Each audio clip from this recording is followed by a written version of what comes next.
வசனத்தை வாசிப்போமா? 40ஆம் அதிகாரம், ஏசாயா 40ஆம் அதிகாரம் 29ஆம் வசனத்தை வாசிப்போம்.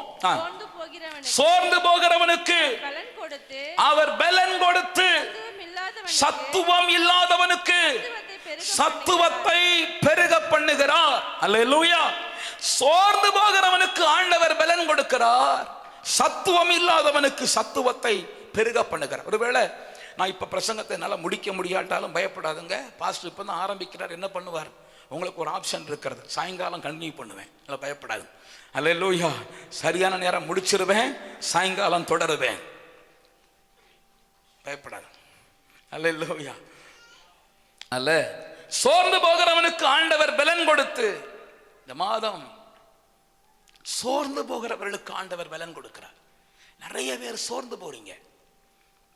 சத்துவம் இல்லாதவனுக்குன்னா, ஒரு காய்ச்சல் வந்து ரொம்ப பலவீனம் வந்தா நிக்க முடியாம அப்படியே தள்ளாடுது பாத்தீங்களா, அப்படியே விழுந்துறது மாதிரி, என்னால் நிக்க முடியல, யாராவது பிடிங்க அப்படி சொல்றோம் பாத்தீங்களா, அப்படி சத்துவம் இல்லாதவனுக்கு சத்துவத்தை பெருக பண்ணி நிற்க பண்ணுகிறவர். எனக்கு இந்த வார்த்தை ஆண்டவர் இடத்துல பேசும்போது எனக்கு ரொம்ப ஆறுதலா இருந்தது. இந்த மார்ச் மாசம் 1ஆம் தேதி உங்களுக்கு சொல்றேன், சோர்ந்து போகிறவனுக்கு ஆண்டவர் பலன் கொடுக்கிறார். ஏன் சோர்வு வருகிறது? இந்த இடத்துல ஏன் ஜனங்கள் சோர்ந்து போனாங்க? ஏசாயா தீர்க்கதரிசி சொல்லுகிறார், 27ஆம் வசனத்துல சொல்லப்பட்டிருக்கிறது, வாசிக்கலாமா? ஏன் சோர்வு வருகிறது? யாக்கோபே, இஸ்ரவேலே, என் வழி கர்த்தருக்கு மறைவாயிற்று, என் வழி கர்த்தருக்கு மறைவாயிற்று என்றும் என் நியாயம் என் தேவனிடத்தில் எட்டாமல் போகிறது. ரெண்டு காரணத்தினால ஒரு பெரிய சோர்வு.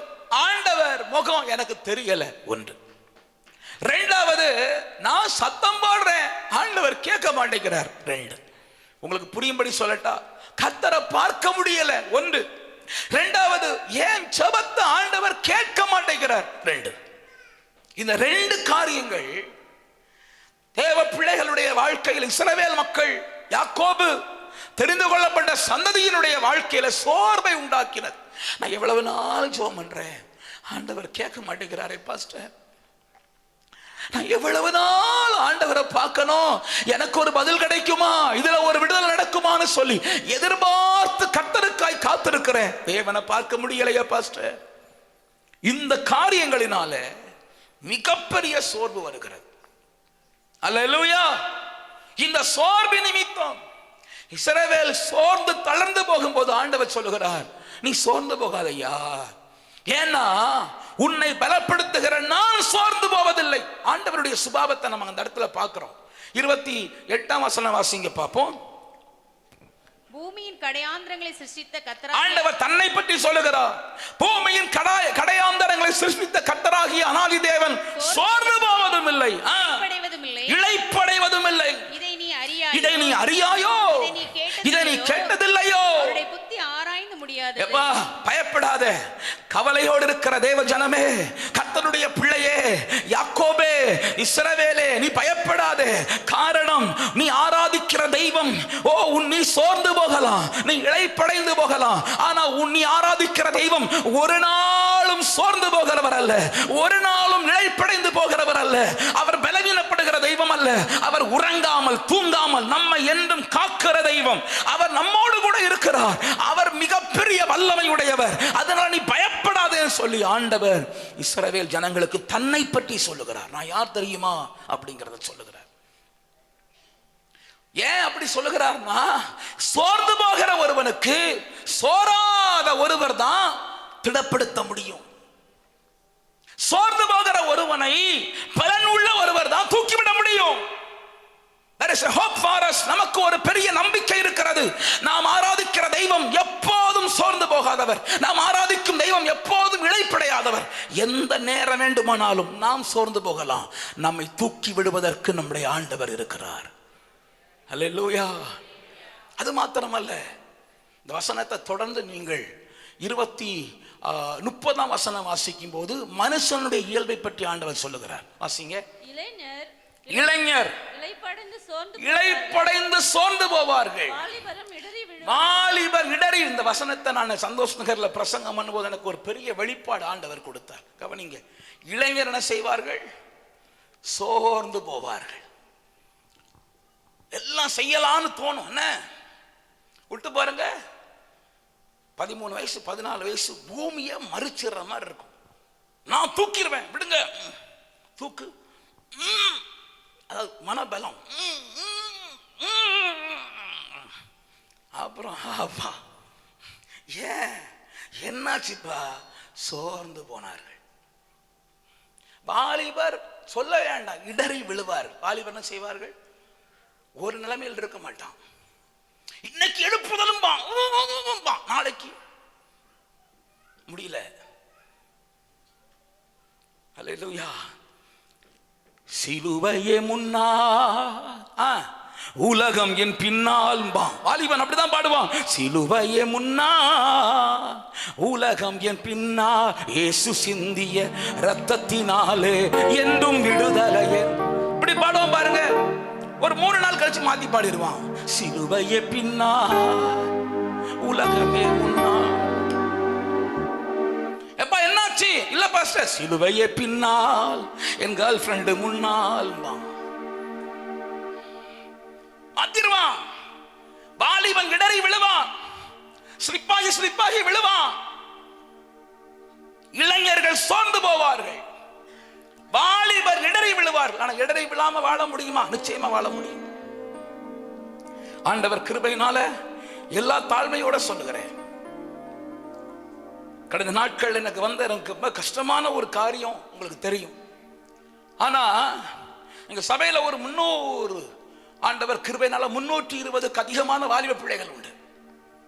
13 வயதில் அவர்களுக்கு பொறுப்பாய் நியமிக்கப்பட்டேன். தலைவன்கிற வார்த்தை நான் சொல்ல விரும்பல, பொறுப்பா நியமிக்கப்பட்டேன். நான் ரொம்ப சின்ன பையனா இருந்ததுனால எனக்கு ஹெல்ப் பண்றதுக்காக இன்னைக்கு விஐடியில் ப்ரொஃபஸரா இருக்கிற ராக்லண்ட் அண்ணன் எனக்கு ஹெல்ப் பண்ணாங்க. அவங்க நாகர்கோயில இருந்து வர்றதுனால அவ்வப்போது வருவாங்க போவாங்க. நான் சபையில் அதிகமாக இருக்கிறதுனால என்னிடத்தில் அந்த பொறுப்பு கொடுக்கப்பட்டது. ஏகப்பட்ட பொம்பளை பிள்ளைகள், ஏகப்பட்ட பையன்மார், இவங்கள்ட்ட எல்லாம் டீல் பண்ற ஒரு கிருபை ஆண்டவர் எனக்கு கொடுத்தார்.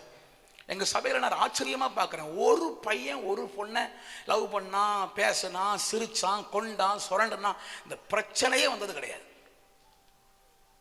ஆண்டவர் கிருபையினால நிறைய காரியங்களை என் வாழ்க்கையில சந்தித்தேன். எங்க பெரியம்மாட்ட வந்து அப்படியே சொல்லுவேன், பெரியம்மா இந்த பொண்ணு இப்படி சொல்லிச்சு அப்படின்னு சொல்லிடுறேன். ஸ்கூல்ல அப்படியே ஒப்புவிப்பேன். அதனால ஆண்டவரை தேவனை உறுதியா பிடித்துக் கொண்டதுனால, ஆவியானவரை 10 வயசுல பெற்றதுனால, ஆவியானவரோடு பேசுறதுக்கே நேரம் போதாதனால, ஒரு அந்நியரோடு, உலக மனுஷரோடு பேசுறதுக்கு நேரம் எனக்கு பத்தல. ஆகவே கர்த்தருக்குள் நிற்க கர்த்தர் பலன் கொடுத்தார்.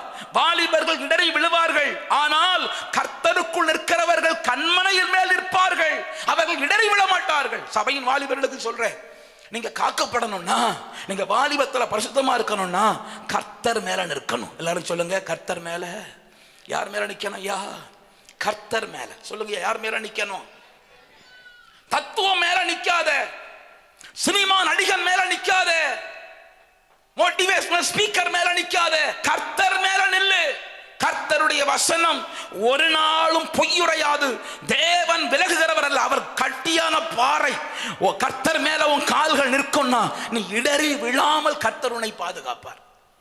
அல்லேலூயா. யார் மேல நிக்கணும்? அப்போ வாலிபர்கள் சோர்ந்து போக கூடாதுன்னா யார் மேல நிக்கணும்? அல்லேலூயா. நீ குடும்பங்கள்ல பாருங்க, வீடியோ கேம் மேல நிக்கிறான், போன்ல நிக்கிறான், டிவி முன்னாடி போய் இருக்கிறான். அன்றைக்கு நாங்கள் அப்படி பண்ணல. எல்லாருமே, நான் ஸ்பெஷலா நான் வீட்டு ஸ்கூலுக்கு போகும்போது கையில ஒரு புதிய ஏற்பாடு கொண்டு போவேன். அந்த புதிய ஏற்பாடை திறந்து வாசிப்பேன். நான் சந்தோஷ் நகர்ல அப்படிதான் இருந்தேன். புத்தகத்துல ஏதாவது டீச்சர் வரலன்னா கையாமூயாமாங்க பிள்ளைகள். நான் அந்த நேரம் உட்கார்ந்து புதிய ஏற்பாடு எடுத்து வாசிப்பேன். என் பைபிள்ல பல இடங்கள்ல தண்ணி சொட்டுன மாதிரி இருக்கும். என் பைபிள்ல பல இடங்கள்ல தண்ணி சொட்டுன மாதிரி இருக்கும். அது தண்ணி அல்ல, என்னுடைய கண்ணீர். சில வசனத்தை வாசிக்கும் போதே ஆவியானவர் இருதயத்துல தூண்டுவார். சில வசனத்தை வச்சுக்கிட்டு ரொம்ப நேரங்கள் அப்படியே கண்ணீர் வடியும். ஒரு சொட்டல்ல, 2 சொட்டல்ல, சில வசனத்தை தாண்ட முடியாது. சில நேரங்களில் நான் உன்னை விட்டு விலகுவதும் இல்லை, உன்னை கைவிடுவதும் இல்லைங்கிற வசனம் என்னோட பேசும்னா ஆண்டவர் நடத்தி வந்த பாதையெல்லாம் நினைச்சு கண்ணீர் வரும். அதனால நான் உங்களுக்கு ரொம்ப அன்பா சொல்றேன், பரிசுத்த வேதத்தை நீ வாசித்தால், கர்த்தராகிய கன்மலையின் மேல் நின்னா வாலிபர் இடறி விழுவான், கர்த்தர் உங்கள் கால்களை இடறி விழாமல் பாதுகாப்பார். ஹல்லேலூயா. இளைஞர் சோர்ந்து போவார்கள், வாலிபர்கள் இடறி விழுவார்கள், ஆனா யார் விழமாட்டா? வாசிக்கலாமா? அடுத்த வசனம். கர்த்தருக்கு காத்திருக்கிறவர்களோ புதுபலன் அடைந்து கழுகுகளைப் போல செட்டைகளை அடித்து, கர்த்தருக்கு காத்திருக்கிறவர்களோ புதுபலன் அடைந்து கழுகுகளை போல செட்டைகளை அடித்து எழும்புவார்கள், அவர்கள் ஓடினாலும் இளைப்படையார்கள், நடந்தாலும் சோர்வடையார்கள். அல்லேலூயா. அவ நீங்க ஆண்டவருடைய பிள்ளைகளே, நீங்க சில நேரங்கள்ல நம்முடைய வாழ்க்கையில நாம கர்த்தருக்கு காத்திருக்கும் போது கர்த்தர் நம்மை புதுபலன், இன்னைக்கு சாயங்காலம் அதற்காக தான் ஜெபம் பண்ண போறோம், புதுபலனுக்காக ஜெபிக்க போகிறோம். ஒரே ஒரு ஊழியர்கள் சொன்ன ஒரு கதையா இருந்தாலும் இது ரொம்ப ஒரு உண்மையான ஒரு நல்ல ஆவிக்குரிய சிந்தனையை நமக்கு கொடுக்கும் என்பதற்காக ஒரு காரியத்தை உங்களோடு பகிர்ந்து கொள்கிறேன். நான் உங்களோட பேச வந்த காரியம் என்னெல்லாம் தெரியுமா? சோர்ந்து போன ஒரு நபர், சோர்ந்து போன ஒரு குடும்பம், சோர்ந்து போன ஒரு தேசம். இந்த மூணையும் பத்தி உங்களோட பேச போறேன். அப்ப இன்னும் பிரசங்கத்துக்குள்ள என்ன செய்யல, போகல, சுத்தி சுத்தி நிக்கிறேன். இனிதான் உள்ள போனோம். அல்லேலூயா. ஆமென். சரி, இப்ப சாயங்காலமாவே போயிடுவோம், பயப்படாது. சாயங்காலமாவது சொல்றத ஃபுல்லா சொல்லிடுவேன். அப்போ ஒரு நாள் ஒரு விவசாயி தன்னுடைய தோட்டத்தில் ஒரு முட்டையை பார்த்தான். தான் வீட்டில் கோழி அட வைத்திருக்கிற அந்த முட்டைகளோடு கூட இந்த முட்டையை கொண்டு வந்து வைத்து அது கொஞ்ச காலம் காத்திருந்தான். முட்டை பொரித்தது. அந்த கோழி குஞ்சுகள் வந்தது. இந்த முட்டையும் ஒரு கோழி குஞ்சாக அழகாக வெளியே வந்தது. அதை பார்த்த விவசாயிக்கு ரொம்ப சந்தோஷம். எல்லாமே ஒன்றாய் வளர்ந்து கொண்டிருக்கிறது. விவசாயி ரொம்ப கவனமாய் கவனித்துக் கொள்ளுவான். ஒரு நாள் அந்த விவசாயி இந்த கோழி குஞ்சுகளை மேய விடும் போது தாய் கோழி என்ன செய்யும், அது கோழி ஆகாரத்தை கொத்தி ஸ்ப்ரெட் பண்ணி விடும், எல்லா குஞ்சுகளும் வந்து சாப்பிடும். அப்படிதானே பழக்கம்? அப்படிதானே?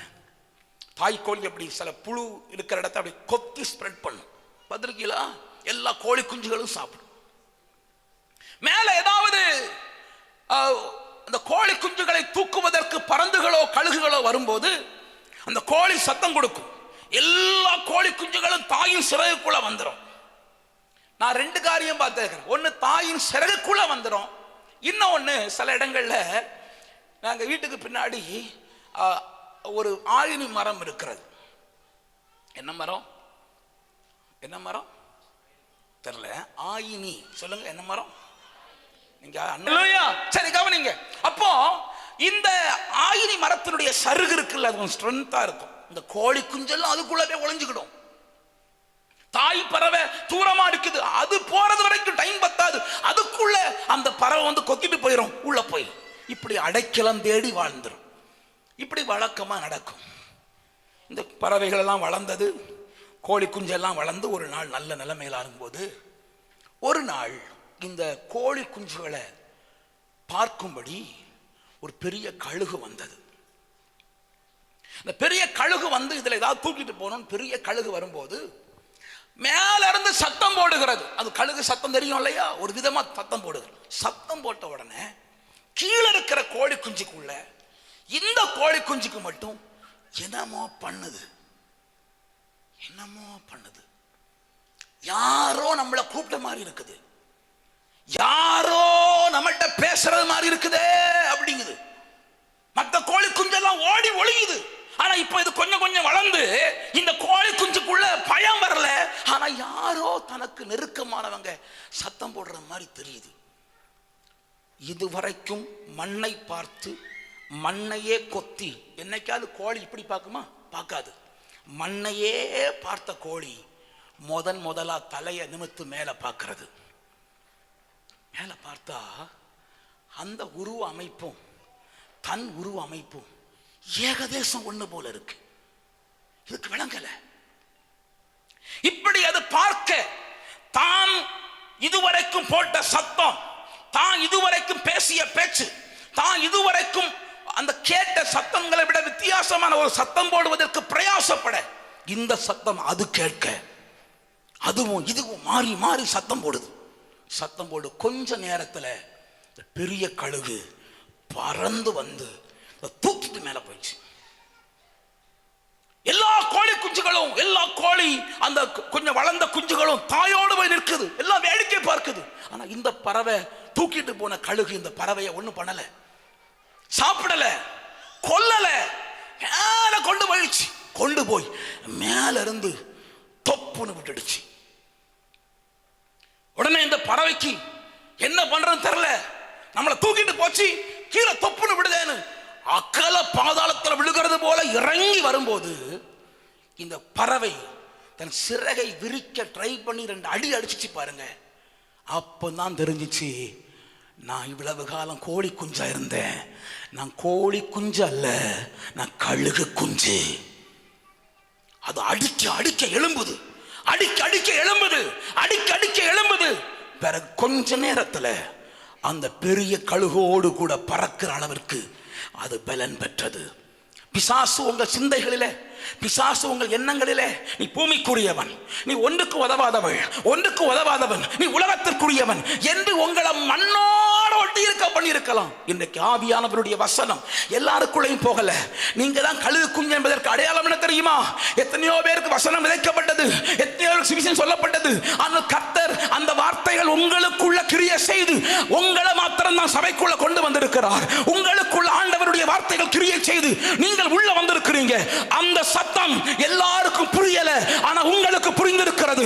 உங்களுக்கு அவைகள் யாரோ பழக்கப்பட்டவர், உரிமையாளர் நம்மை கூப்பிடுவது போல ஒரு எண்ணம் உங்களுக்குள்ள வந்திருக்கிறது. நான் சொல்லுகிறேன், பரம கழுகாகிய பெரிய கழுகு உங்களையும் என்னையும் அழைத்து சபைக்குள்ள கொண்டு வந்திருக்கிறது. ஏன் தெரியுமா? நம்ம இந்த பூமிக்குரியவர்களாய் வாழ்வதற்கு அல்ல, பரம கழுகோடு கூட சேர்ந்து பறக்கிற ஒரு மகிமையை ஆண்டவர் உங்களுக்குள்ள உன்னதத்தின் பலத்தின் மூலமாய் தர விரும்புகிறார். ஆனா பிசாசு, நீ பூமியே பாரு, நீ உலகத்தை பாரு, நீ பாவத்தை பாரு, நீ இப்படியே வாழுன்னு உங்களை தலைகுனிய வைத்துக் கொண்டே இருக்கிறான். நீங்க எல்லாரும் கழுகு குஞ்சுகள் தான். கர்த்தர் உங்களை சபைக்குள்ள அழைத்து அவர் சத்தம் உங்களுக்கு கேட்க வைத்து, அவர் சத்தம் உங்களுக்கு கேட்க வைத்து, எல்லாருக்கும் புரியாத சத்தியம், எல்லாருக்கும் புரியாத சுவிசேஷம் உங்களுக்கு புரிய வைத்து உங்களை சபைக்குள்ள கர்த்தர் கொண்டு வந்திருக்கிறார். ஏன் தெரியுமா? அவருடைய கழுகு குஞ்சு நீ. உன்னை குறித்து தேவனுக்கு விசேஷ திட்டம் உண்டு, உன்னை குறித்து ஆண்டவருக்கு ஸ்பெஷல் பிளான் உண்டு. நீ பூமியிலேயே அந்த கோழி குஞ்சோடு கூட வாழ்ந்து கோழி குஞ்சோட கூட்டில் அடைந்து கோழி குஞ்சோடு மறிக்க வேண்டியவன் அல்ல. கர்த்தருக்கா எழும்ப வேண்டிய கழுகு. பலத்தை திரும்ப திரும்ப, கோழி குஞ்சு எத்தனை முறை வாழும்? ஒரே முறை. கழுகு வயசானது போல இருக்கும். பிறகு என்ன செய்யும்னா தன்னுடைய முக அலகை பாறையில கொண்டு மோதும், முக அலகை உடைக்கும், அதனுடைய இறகெல்லாம் விழுந்து போகும், பாறை இடுக்கில் அமர்ந்திருக்கும். கொஞ்ச நாளைக்கு அதற்கு பிறகு புதிய இறகு முளைக்க ஆரம்பிக்கும்.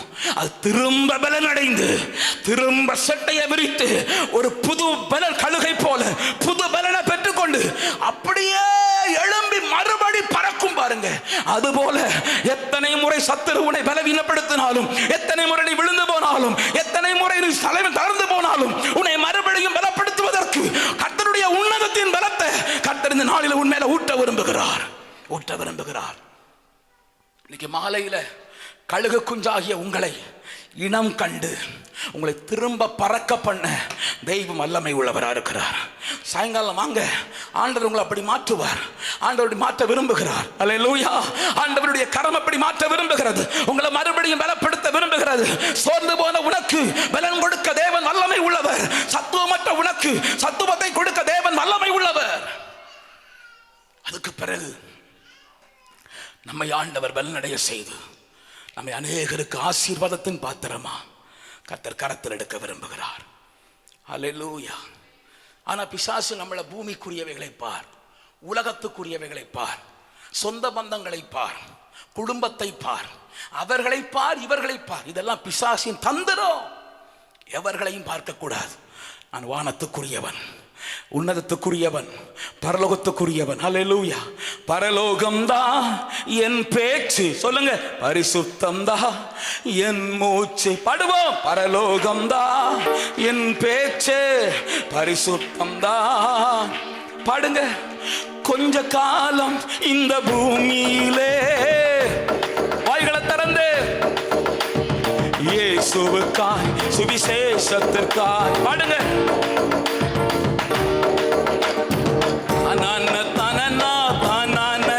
பாடுவோம். நல்ல கையை தட்டி.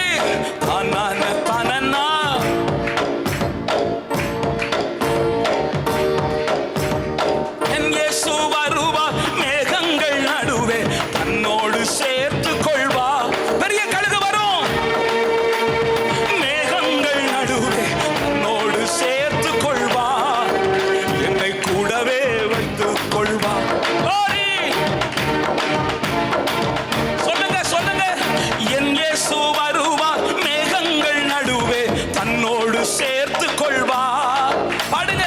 என் இயேசு வருவார், மேகங்கள் நடுவே தன்னோடு சேர்த்து கொள்வார், என்னை கூடவே வைத்துக் கொள்வார், என்னை கூடவே. நிறைய பேரு நான் உங்க கூட வரல பாஸ்டர்ங்கிறாங்க. உங்க கூட வர்ற ஐடியா இல்லை. அப்ப எங்கேயா போக போறிய? 2 இடம் இருக்கியா. ஒண்ணுங்க பரலோகத்துக்கு போகணும், இல்லைன்னா எங்க போனோம் ரித்தீஷ்? No other chance. இடையில ஏதாவது இடம் இருக்கா? வாய்ப்பு இல்லை. ஹல்லேலூயா. ஒன்னில் என் கூட வாங்க, இல்லை பிசாசு கூட போங்க. யார் கூட வர போறிய? வரீங்களா? ஹல்லேலூயா. பரலோகம்தான் என் பேச்சு, பரிசுத்தம்தான் என் மூச்சு. பாடுங்க. என் பேச்சு, பரிசுத்தம்தான் என் மூச்சு. கொஞ்ச காலம் இந்த பூமியிலே, ஹோலி ஸ்பிரிட், இயேசுவுக்காய், சுவிசேஷத்திற்காய். ஆமென். தனனா தனனா தனனா தனனா தனனா தனனா. பாடுங்க. எஸ். ஆமென். ஹல்லேலூயா. அதனால இந்த உன்னதத்தின் கழுகு அது பறக்க ஆரம்பித்த உடனே இந்த கழுகை கொண்டு போய் தூக்கி போட்டுச்சு. பாருங்க. இது பறந்து அதோடு கூட போகும்போது இங்க இருக்கிற எல்லா கோழி குஞ்சுகளும் இது நம்முடையது அல்ல போல இருக்கு.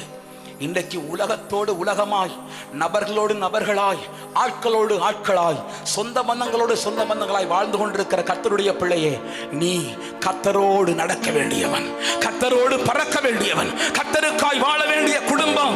நீங்களும் மற்றவர்களும் சாதாரணமானவர்களாய் மற்றவர்கள் போல வாழ்வதற்கு கர்த்தர் உங்களை அழைக்கல.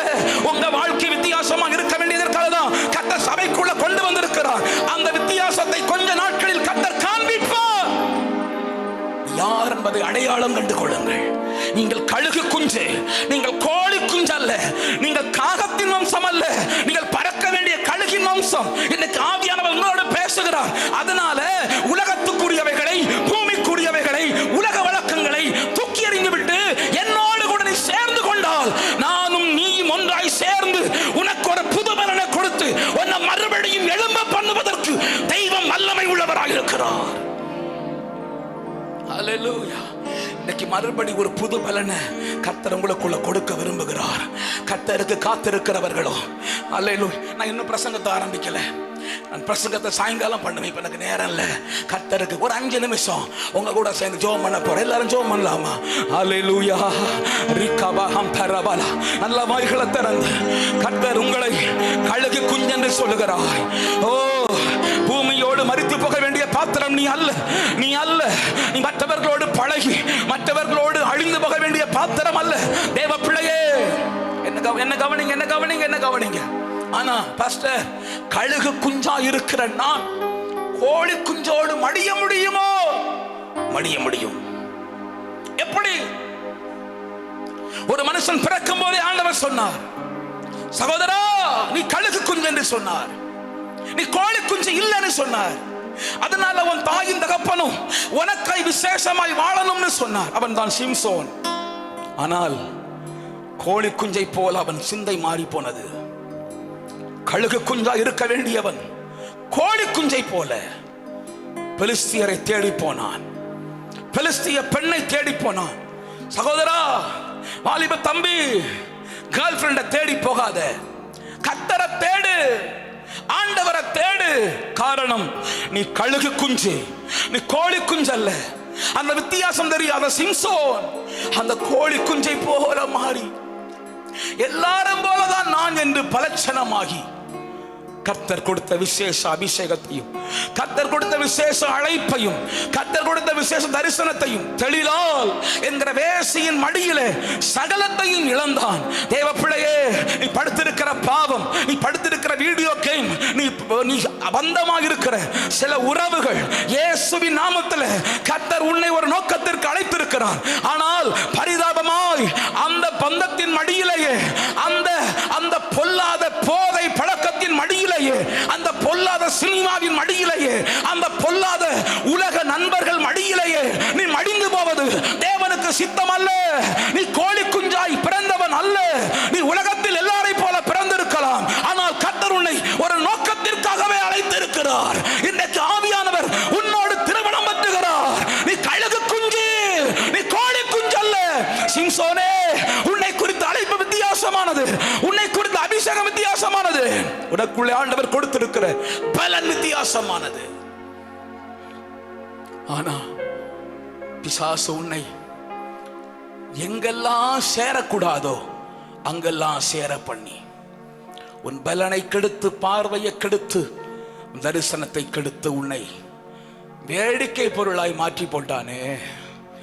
வேடிக்கை பொருளாய் மாற வேண்டியவன் அல்ல, வேடிக்கை காட்ட அழைக்கப்பட்டவன். ஆண்டவர் ஒரு புதிய பலத்தை உங்களுக்குள்ள கொடுக்கிறார். வாய்களை திறந்து ஹல்லேலூயா ஜெபம் பண்ணுங்க. ஆண்டவரே, ஒரு பலன், உன்னதத்தின் பலன் இன்றைக்கு ஆண்டவர் பொழிந்தருளுவீராக. தேவ ஜனமே, சாயங்காலம் ஜெப தவற விடாதுங்க. இன்றைக்கு ஆண்டவர் உங்களுக்கு ஒரு உன்னதத்தின் பலத்தை கொடுக்க போகிறார். தயவு செய்து சொல்லுகிறேன், சாயங்காலம் ஜெபத்தில் நீ எந்த நிலைமையில பின்மாற்றத்தில் இருந்தாலும் கவலைப்படாதே. இன்னைக்கு ஆண்டவர் உன்னை தூக்கி எடுக்க விரும்புகிறார். நீ கோழி குஞ்சு அல்ல, நீ கழுகு குஞ்சு. நீ எழும்ப போகிறாய், உயர எழும்ப போகிறாய், தரிசனத்தில் எழும்ப போகிறாய், உபவாசத்தில் எழும்ப போகிறாய், கர்த்தரோடு நடக்க போகிறாய். உன்னை ஆண்டவர் புது பலத்தால் நிரப்பி தேவனுக்கு பிரியமான பாத்திரமாய் உன்னை கரத்தில் எடுக்க போகிறார். ஓ, இதை அறிந்த பிசாசு உன்னை சுற்றிலும் போட்டிருக்கிற சங்கிலிகளை தேவனுக்கு இயேசுவின் நாமத்தில் அவைகளை உடைத்தெறிந்து ஒரு புதிய பலத்தை உனக்குள்ள தரப்போகிறார்.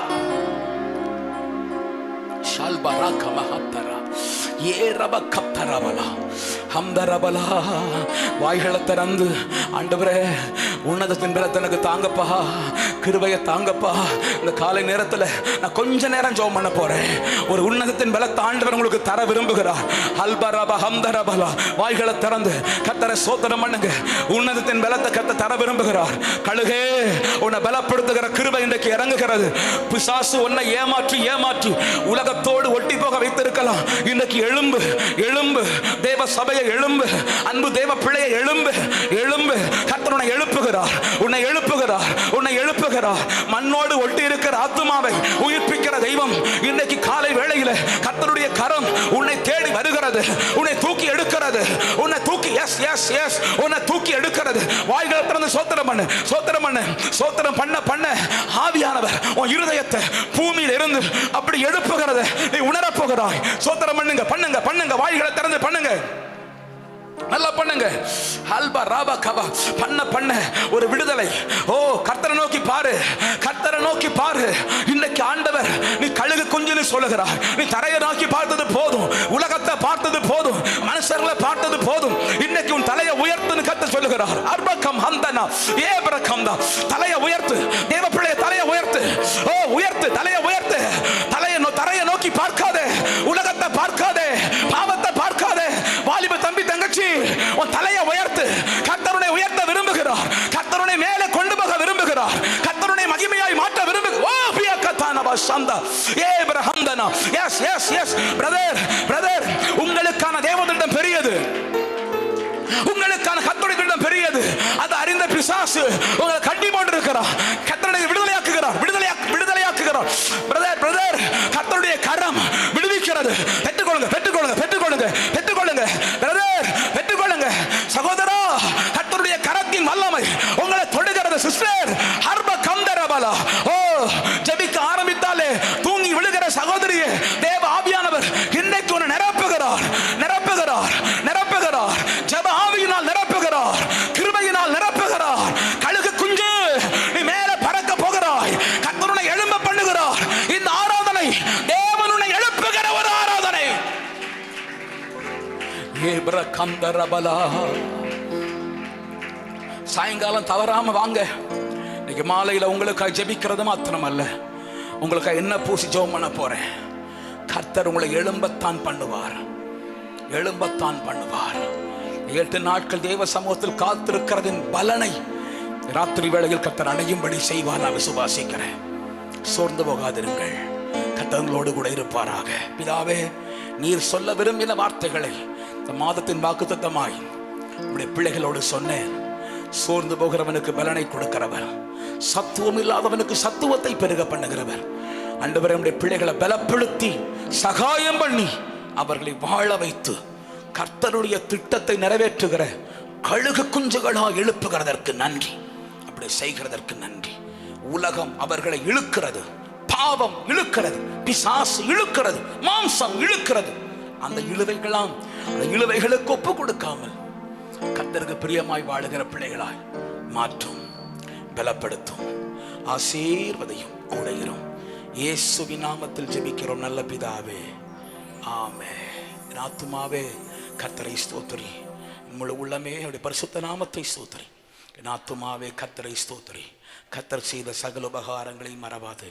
ஆமென். நம்முடைய கர்த்தராகிய இயேசு கிறிஸ்துவின் கிருபையும் பிதாவாகிய தேவனுடைய அன்பும் பரிசுத்த ஆவியானவருடைய அந்யோன்ய ஐக்கியமும் ஸ்நேகமும் சகவாசமும் நம்மோடு இந்த பூமியிலே கர்த்தரை ஆவியோடும் உண்மையோடும் ஆராதிக்கிற சகல பஸ்துவான்களோடும் இன்றும் என்றும் சதா காலங்களிலும் தங்கி தாபரிப்பதாக. ஆமென். ஹல்லேலூயா சொல்லுவோம். ஹல்லேலூயா, ஹல்லேலூயா, ஹல்லேலூயா. கர்த்தர் உங்களை ஆசீர்வதிக்கவே ஆசீர்வதிப்பாராக.